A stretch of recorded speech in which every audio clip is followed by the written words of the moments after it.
Hello, good day. Welcome to Rizal's Life, Works, and Writings. So ang topic natin ngayon would be Rizal's Higher Education and Life Abroad.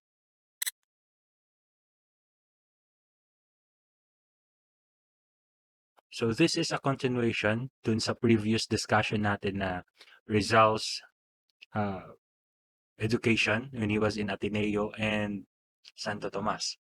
Ngayon, pagkatapos niya makapagtapos sa University of Santo Tomas and nasabi niya na walang gaanong puwang ang mga Filipino students sa bansang to, he decided to go abroad. So, actually, yung pag-abroad niya, matatawag nating secret departure lang. And kahit yung parents niya, walang kalam-alam na mag-abroad siya. Kasi, nung time na to, si Doña Chodora hindi sang-ayon sa pag-aaral niya sa labas ng bansa. Pero si Pasiano, suportado siya sa edukasyon ng nakababatang kapatid niya. So like what I have said, yung pag-alis no José Rizal ay nakasekreto lang kahit nga yung parents no José Rizal ay hindi alam na paalis siya. So, yung nakakaalam lang na aalis José Rizal and pupunta sa ibang bansa ay yung kapatid niyang si no other than yung pinagkakatiwalaan niya, Pasiano. Yung si Uncle Antonio Rivera, yung father ni Leonor. Meron din nakakaalam na dalawang kapatid na babae no José Rizal, si Neneng and Lucia. Kasama na rin yung Valenzuela family, si Kapitan Juan and Kapitana Sanday, na may anak na si Orang Valenzuela. Ito yung isa rin sa nalink kay Jose Rizal, si Leonor Valenzuela. Na, alam din ni Pedro Paterno, kung matatandaan niyo si Pedro Paterno, part siya ng Philippine history, meron siyang iambag sa Pilipinas. And yung kampadre niya si Mateo Evangelista, kasama na rin yung mga Ateneo Jesuits, fathers. At alam niyo naman, yung Ateneo, kahit praile sila, kampi sila ni Jose Rizal. Nakakalam din yung mga friends ni Jose Rizal like Chingoy. Itong si Chingoy naging, kumbaga, nagbibigay ito ng mga balita nung nandun na si Jose Rizal sa ibang bansa. Okay? So bago umalis si Jose Rizal, meron siyang binigay na letter. So dalawa. Para sa parents niya. Pangalawa, syempre, yung sweetheart ni Jose Rizal na si Leonor Rivera. On May 3, 1882, Rizal departed on board the Spanish steamer Salvadora. So ito yung unang barko na sinakyan ni Jose Rizal papunta sa Singapore. So yung ship captain ng barko na to ay nagngangalang Donato Lecha, which is from Asturias, Spain. He befriended Jose Rizal. So the following day, May 9, 1892, the steamer docked at Singapore. So mga ilang araw din yung biyahe ni Jose Rizal to Singapore. Then he later on registered to Hotel de la Paz and spent days on sightseeing tour of the city. So dun muna nagstay si Jose Rizal hanggang sa nag-decide na ulit siyang magbabiyahe papunta sa destination niya. In Singapore, Rizal transferred to another ship named the Gemna. So sa pangalan pa lang, alam na natin na kakaiba yung steamer na to. So it is a French steamer called the Gemna. Rizal attempted to converse with his fellow passengers. So sabi niya, since French steamer to and karamihan is French and nakapag-aral naman siya ng French language when he was in Ateneo, so nag-decide siya na gamitin yung dictionary niya and makipag-usap sa mga passengers din. Then later on, he found out that what he learned in Ateneo could not be understood. So kumbaga, kulang yung tinuturo ng mga Jesuits na French language. On May 17, same year, the Gemna, the steamer of Jose Rizal, reached Point Galle. So it is a seacoast town in southern Ceylon. So this southern Ceylon is now named Sri Lanka.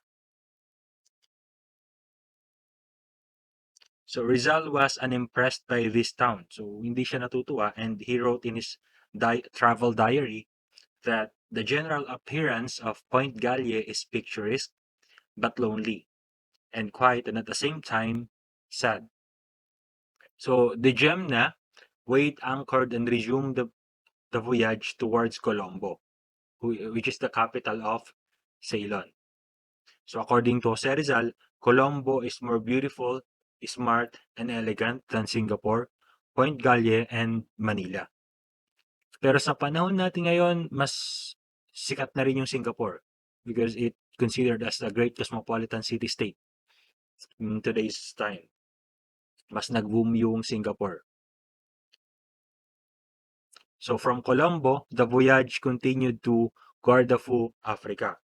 And according to Jose Rizal, he cited the barren coast of Africa. He called this inhospitable land but famous. After that, the next stopover is in Aden. Jose Rizal found this city hotter than Manila.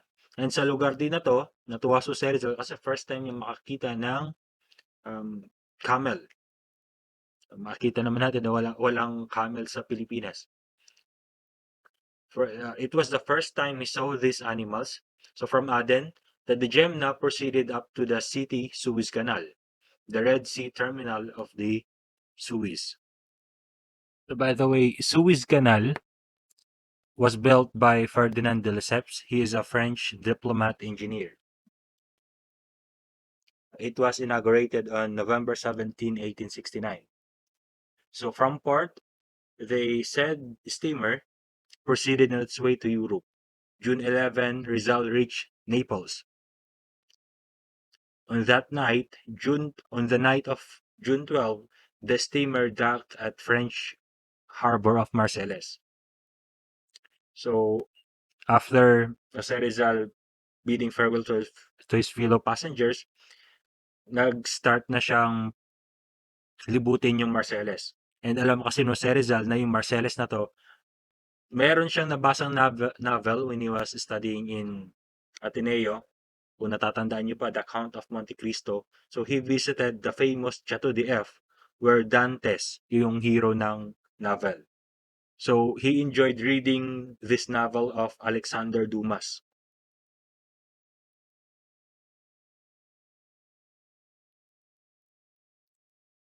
On June 15, Rizal left Marseilles by train to Spain. Then he finally reaching his destination, Barcelona, on June 16, 1882.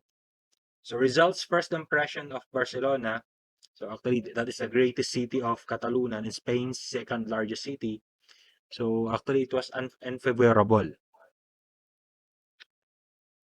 So nasabi no si Rizal na hindi daw maganda yung Barcelona by reason of the fact that it has the town's most ugly side. And yung mga guest daw sa mga pinupuntahan niyang hotels na mga tinutuluyan niya, hindi daw ganun ka-accommodating. But later on, Rizal changed his bad impression and came to like the city. While in Barcelona, Rizal wrote a nationalistic essay entitled Amor Patrio. So merong English translation yung Amor Patrio na Love of Country. So yung sinulat ng si Rizal na article na to sa Spain's Soil, sinend niya kay Basilio Teodoro Moran. Okay, sino mga ba si Basilio Teodoro Moran? Siya lang naman yung publisher ng Diaryong Tagalog.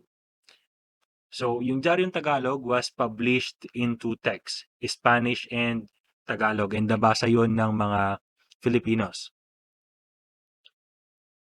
So, since masyadong maganda yung naging resulta ng Amor Patrio na Jose Rizal, nag-request pa si Basilio Teodoro Moran ng pangalawang article. At yun na nga, gumawa si Jose Rizal ng Los Viajes na ibig sabihin sa English is travels. So that was the second article of Jose Rizal. Then the third article is the Revista de Madrid, which means Review of Madrid. Pero yung pangatlong article ng Jose Rizal was returned to him by reason of the fact that the Diaryong Tagalog had ceased publication for lack of funds. Nawala na ng pondo yung Diaryong Tagalog that time. So while Jose Rizal in Barcelona, he received sad news. So una, yung sinabi ni Pasiano sa kanya sa isang letter na nagkakaroon daw ng problema yung bayan ng Calamba sa epidemic na kumakalat, which is a cholera. It was ravaging Manila and the provinces. And sabi pa nga ni Pasiano sa letter niya, nagkakaroon ng afternoon novenas and nocturnal processions and prayers ng mga taga-Calamba para lang mawalang epidemic na to. Another sad news coming from Jose Cecilio. Si Jose Cecilio ay isa sa mga nakakaalam ng pag-alis ng José Rizal. So, andun siya. So, meron palayaw na chinggoy si Jose Cecilio and dun sa letter niya recounting the unhappiness of Leonor. Pumapayat daw sa Leonor Rivera kasi nga umalis Jose Rizal, nalulungkot sa pag-alis niya. On November 3, the same year, 1882, Rizal enrolled in Universidad Central de Madrid or Central University of Madrid in two courses, medicine and philosophy and letters. So, huwag natin kakalimutan na nag-enroll sa Rizal ng medicine para magamot yung failing eye ng mother niya na si Doña Chodora. Pero hindi dito nagtatapos yung pag-aaral ng Jose Rizal. Actually, meron pa siyang mga pinuntahang lessons. So, he studied painting and sculpture in the Academy of Fine Arts of San Fernando and took lessons in French, German, and English under private instructors. So, ganun ka-busy si Jose Rizal when he was in Madrid. So, after niya sa Barcelona, lumipat siya sa Madrid.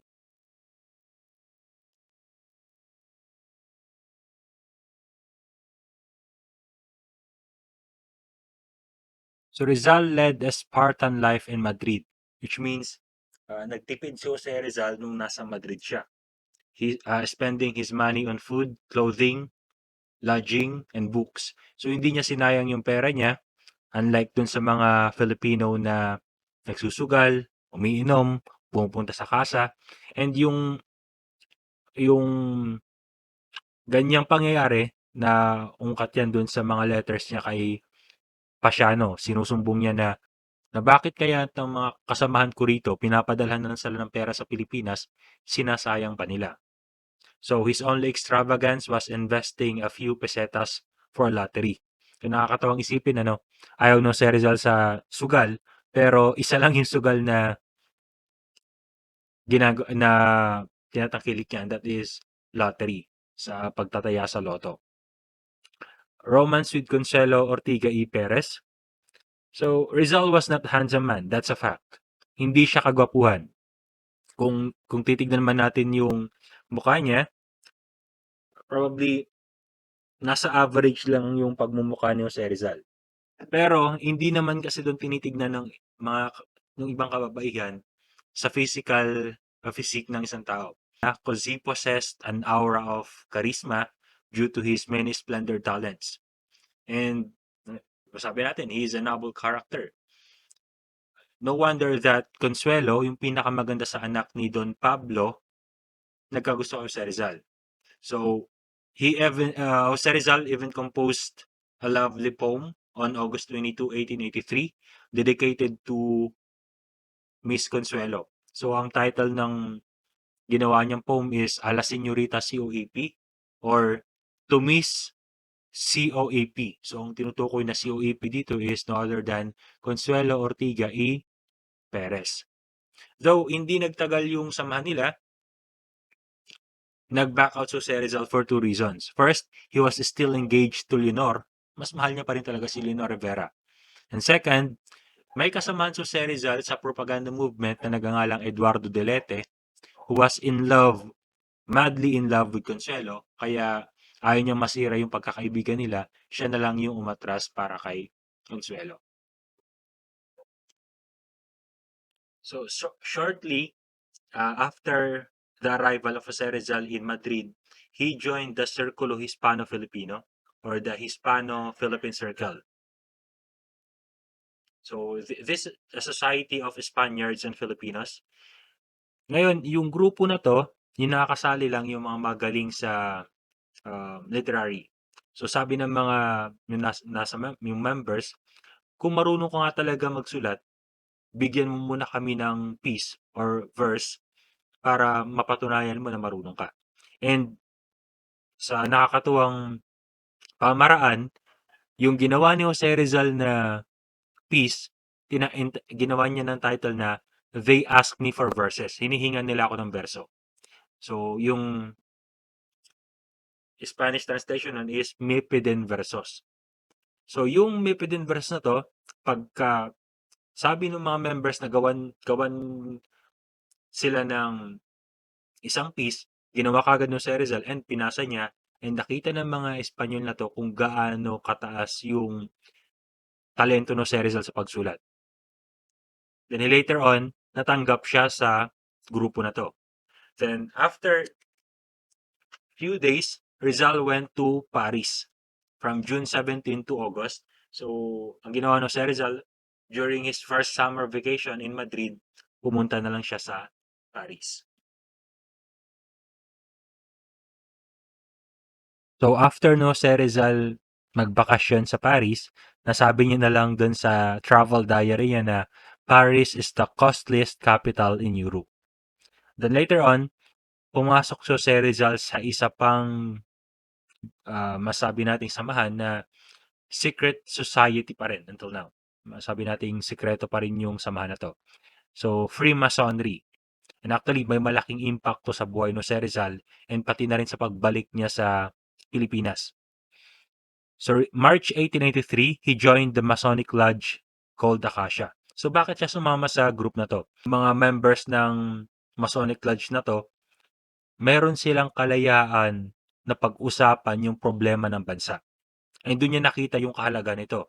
Bakit kayo merong karapatang sabihin kung anong problema? Eh sa bansang Pilipinas, magkakaroon ka ng problema dahil sa pagkalaban mo sa Spanish authorities. So, he later on transferred to Lodge Solidaridad. So, lumipat siya. And on February 15, 1892, matagal-tagal din, he was awarded the diploma as Master Mason. So, malaki ang naging epekto ng group na to, Freemasonry. Kasi bigla na lang tumapang si Jose Rizal and ito rin yung mga nag-inspire sa kanya ng mga tao para makagawa ng novel niya na one of the most controversial novel in the Philippines. Yung ginawa niyang Noli Me Tangere.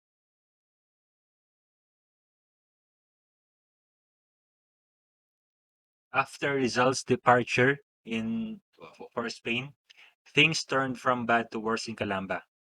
So yung nagpapadala ng pera na si Pasiano kay Jose Rizal, biglang nag-cut or nade-delay yung pagpapadala sa kanya ng pera. Kung namuhay si Jose Rizal ng tulad ng sinabi ko kanina, Rizal led to an Spartan life, mas lalo niya pang hinigpitan yung pagtitipid nung nagkaroon siya ng nung nade-delay yung mga padala ni Pasiano. And para lang makapagpadala si Pasiano, may mga instances pa na nabenta ni Pasiano yung pony ng Jose Rizal. So, yung pony na sinasabi natin dito is yung mga alaga ng Jose Rizal nung nasa Calamba pa siya. Rizal sa tulunan ng Hidalgo. So, ito naman, the evening of June 25, 1884, it was sponsored by Filipino community. Nagkaroon ng celebration for double victory of the Filipino artist in National Exposition in Madrid. So isipin nyo yan, yung first and second na place nakuha ng kababayan ng yung kababayan natin na mga Filipino. Si Felix Resurrection Hidalgo and Luna. So yung tinutukoy na Luna dito is si Juan Luna, yung artist. Hindi yung si Antonio Luna na actually kapatid niya yun. Yung nasa movie. So sa first place, nakuha ni Luna yung, for sure, naririnig niyo to, yung Spoliarium. So nakuha niya yung first prize. And for the second place, the Christian virgins exposed to the populace kay Hidalgo. So, ano naman ang naging participation ng si Rizal 7 na 'to? Siya rin yung kinuha para mag-speech do'n sa dalawang nanalo. And actually, kinuha no si Rizal 'to as an opportunity, nagsalita siya laban din sa pabiro niyang sinasabi, kumbaga may pagka-sarcasm na yung Pilipinas and Espanya nagkakaroon ng problema dun sa lupay nila.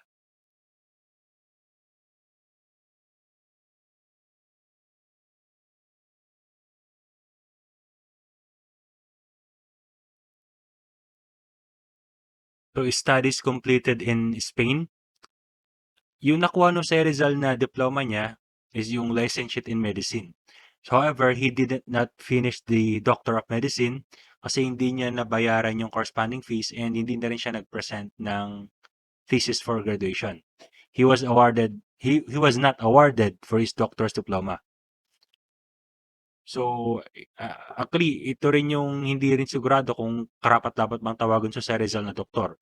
Though, ang pagiging physician ng si Rizal as a physician, pwede na raw tawagin yon na doktor. And nakapaggamot siya right after na nakauwi siya sa Pilipinas, nanggamot siya ng mga Filipino and nagpatayo siya ng maliit na clinic. At dahil dyan, sa reason na yan, kino-consider na doktor si Jose Rizal. Ngayon, pag-usapan naman natin yung pangalawang kurso niya. So, 'di ba na pag-usapan natin na hindi lang medicine yung in-enroll na si Rizal, meron pang isa, yung philosophy and letters. So, naipasa niya naman yung philosophy and letters and matataas with high grades yung nakuha niya and merong remarks na excellent nung nakuha niya yung diploma.